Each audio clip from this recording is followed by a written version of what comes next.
किसान रोने लगा, तब भगवान नारायण ने धनतेरस की पूजन का महत्व समझाया। तब भगवान ने धनतेरस की पूजन का महत्व समझाया।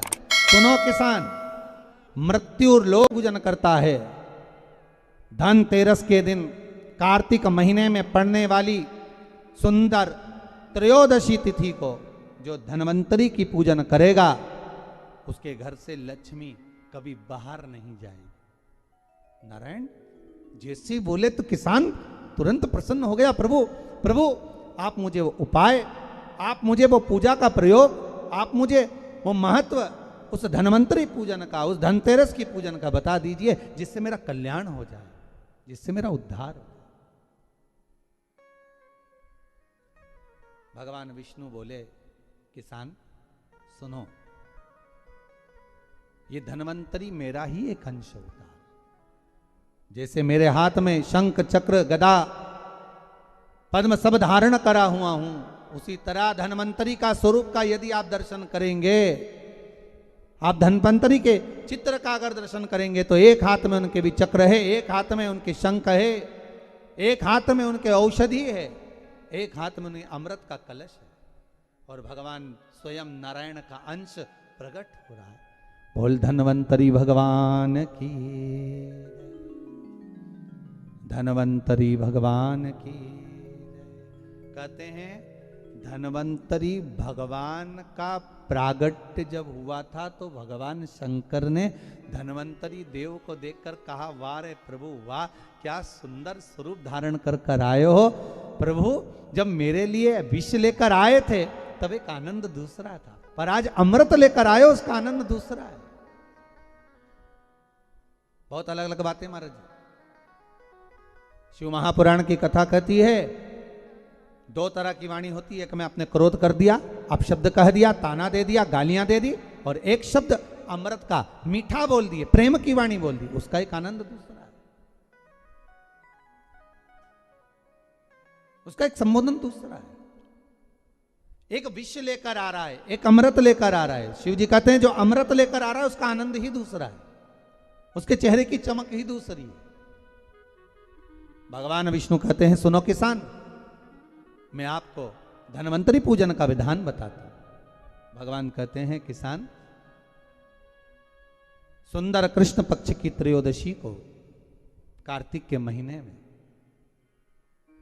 धनवंतरी देव का पूजन, धनतेरस का पूजन माना जाता है।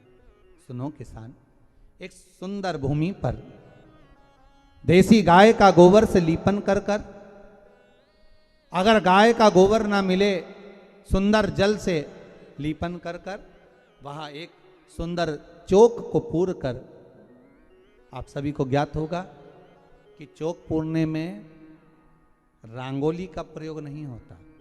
आप लोगों को मालूम होगा, चौक पूरने में आटा और हल्दी का प्रयोग होता है। काय का प्रयोग होता है? आटे और हल्दी का प्रयोग। आटे हल्दी का प्रयोग क्यों होता है? क्योंकि आटा समृद्धि को बढ़ाता है, लक्ष्मी वैभव को बढ़ाने वाली हल्दी होती है। इसलिए जब चौक पूरा जाता है भूमि पर, तो चौक पूरते समय आटा हल्दी का प्रयोग करते हैं। थोड़ा सा चावल का दाना या गेहूं का दाना रख दिया जाता है, उसके ऊपर एक सुंदर चौकी, एक चौरंग, एक पाटा रख दिया जाता है। भगवान विष्णु बता रहे हैं किसान को धनतेरस के पूजन का वर्णन, और जो भगवान विष्णु ने बताया है वही पूजन का वर्णन आप लोग श्रवण कर रहे हैं। आज धनतेरस है, आज धनतेरस का प्रयोग कर पूजन करें, और शिव महापुराण के इस भाव को, विष्णु पुराण के इस भाव को, स्कंद पुराण के इस भाव को आप धारण करें, और जो विधान भगवान विष्णु बता रहे हैं उसके हिसाब से, उसके अनुसार आप लक्ष्मी का पूजन, धनतेरस का पूजन करें। चौकी लगाएं, चौरंग लगाएं, पाटा लगाएं, उस पाटे पर एक सुंदर लाल वस्त्र धारण करा दें, लाल वस्त्र बिछा दें। एक थाली लें, उस थाली पर कंकु से, रौली से, कुंकू से गिला कर कर स्वस्तिक का निर्माण कर दें। स्वस्तिक का निर्माण कर कर घर में अगर चांदी का सिक्का हो, अगर चांदी का सिक्का नहीं हो चांदी का कॉइन नहीं हो तो अपने घर का 1 का सिक्का, 2 का सिक्का, 5 का सिक्का, 10 का सिक्का, जो भी आपके घर में हो वो कॉइन ले लें। महाराज उसको थाली के अंदर रख दें स्वस्तिक के ऊपर, फिर उसका स्मरण करें।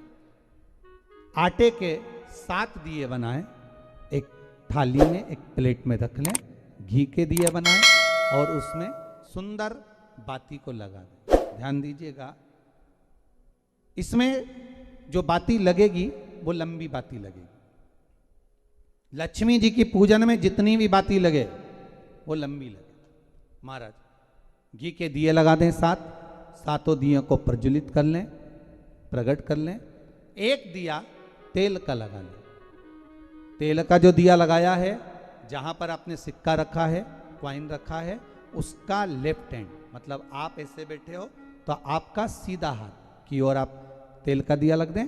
और जो 7 दिए आपने लगाए हैं वो लक्ष्मी जी के राइट हैंड, मतलब आपका लेफ्ट हैंड हो गया, लक्ष्मी जी का राइट हैंड, आपका लेफ्ट हैंड हो गया, आपका उल्टा हाथ। वहां पर 7 दिए जो आपने प्रज्वलित करे हैं वो प्लेट में रख दें।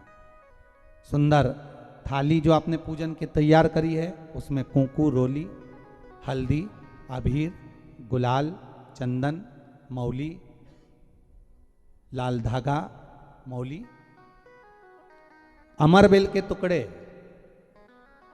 कमलगट्टे, हल्दी की गांठ, सुंदर भाव में उसको रखें। जल का पात्र सुंदर आनंद से, जो क्वाइन चांदी का और देसी क्वाइन आपने जो रखा है उसका जल से पूजन करें। लक्ष्मी पूजन का समय अलग अलग होता है, पर धनतेरस की पूजन का जो समय है वो प्रदोष काल से प्रारंभ हो जाता है। कब से प्रारंभ हो जाता है? प्रदोष, क्योंकि शिव के द्वारा निर्मित है लक्ष्मी पूजन का भाव। महाराज क्वाइन का पूजन करें, कंकु आदि से पूजन करने के बाद दोनों सिक्कों को उठा लें। दोनों क्वाइन, जो चांदी का सिक्का है और जो देसी क्वाइन है, उसको उठाकर उस पर जो कलेवा है, मौली है, नाड़ा है, लच्छा है, उसको लपेटना प्रारंभ कर दें और उसको लपेटें। पहले चांदी का सिक्का लपेट दे, फिर देसी सिक्का जो आपने रखा है 1, 2, 5, 10 का जो सिक्का रखा है उसको लपेट, थाली में उसको रख लें। फिर वापस उस पर जल का छींटा देकर उसका पूजन करें। महाराज हल्दी, रौली, मौली, चंदन आदि लगाकर सुंदर भाव से चावल को हल्दी में भिगो लें और पीले चावल कर कर उल्टे हाथ में चावल लेकर माता लक्ष्मी के ऊपर जो 2 सिक्के रखे हैं उनका पूजन करें। साथ में जब चावल छोड़ते जाएं तो गणेश जी का भी स्मरण करते जाएं। हे रिद्धि सिद्धि के दाता श्री गणेश जी महाराज, आप हमारे यहाँ पर सदा माता लक्ष्मी को लेकर, कुबेर भंडारी को लेकर सदा विराजमान रहें, नारायण को लेकर सदा विराजमान रहें।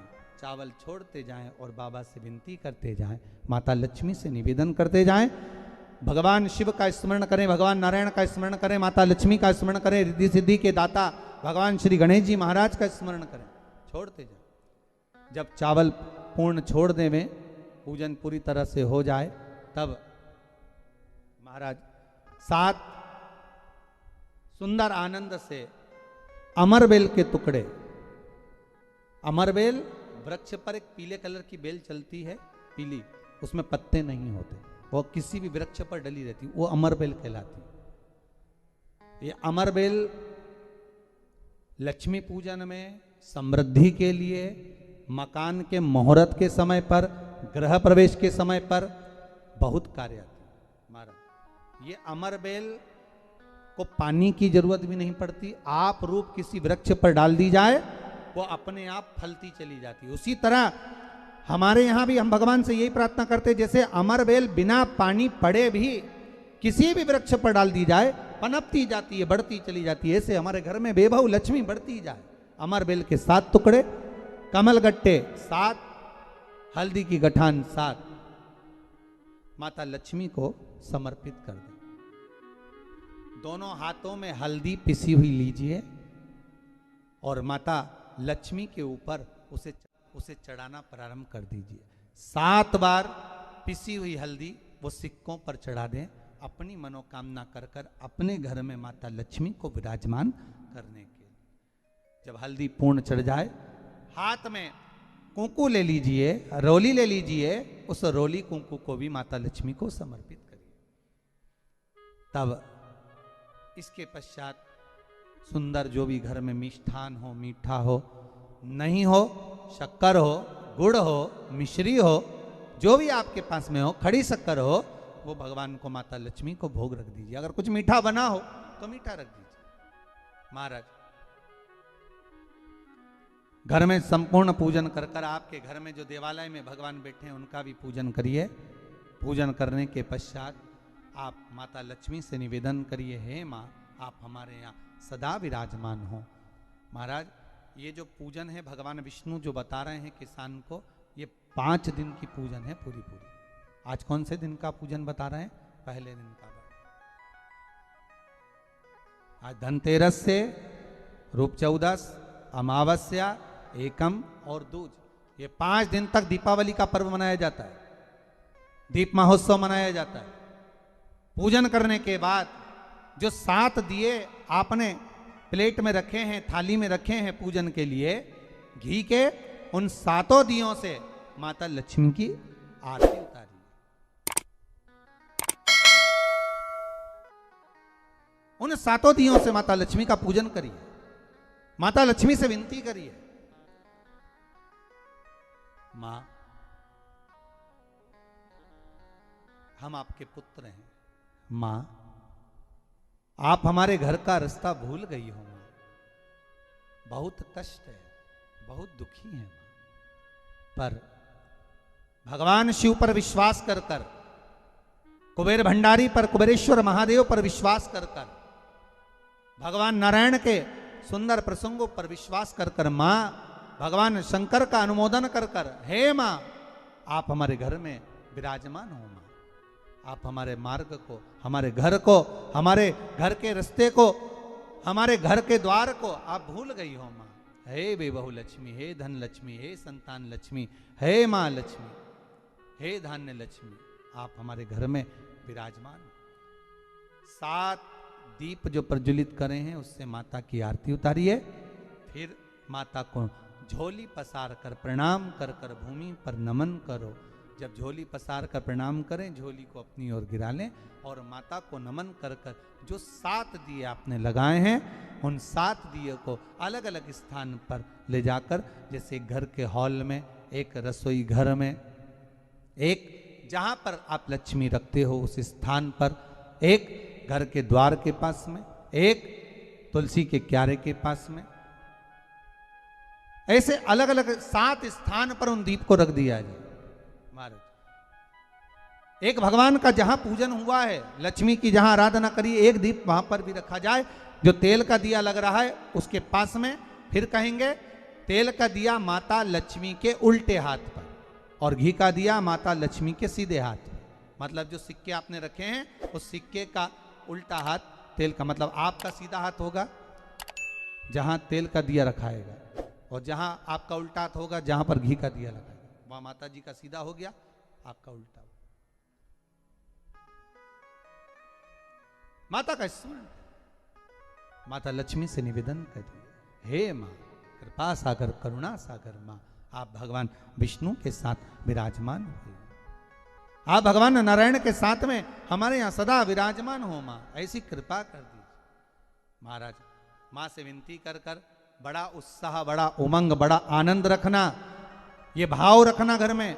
भगवान विष्णु कहते हैं किसान से, हे किसान आपने अगर धनवंतरी की पूजन करी है, धनतेरस की पूजन करी है, कोई वस्तु, कोई सामग्री अगर आप लेकर आए हो, कोई पात्र लेकर आए हो, कोई तांबे का पात्र लाए हो, जो भी वस्तु आप नहीं लेकर आए हो उसका भी पूजन उसी दिन कर लेना चाहिए।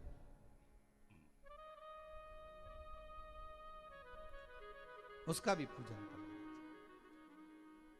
बड़ा भाव रखकर भगवान विष्णु ने किसान को बताया, बड़ा भाव। किसान सुनकर बड़ा प्रसन्न हुआ। नारायण प्रभु क्या मां फिर मेरे घर में रहेगी?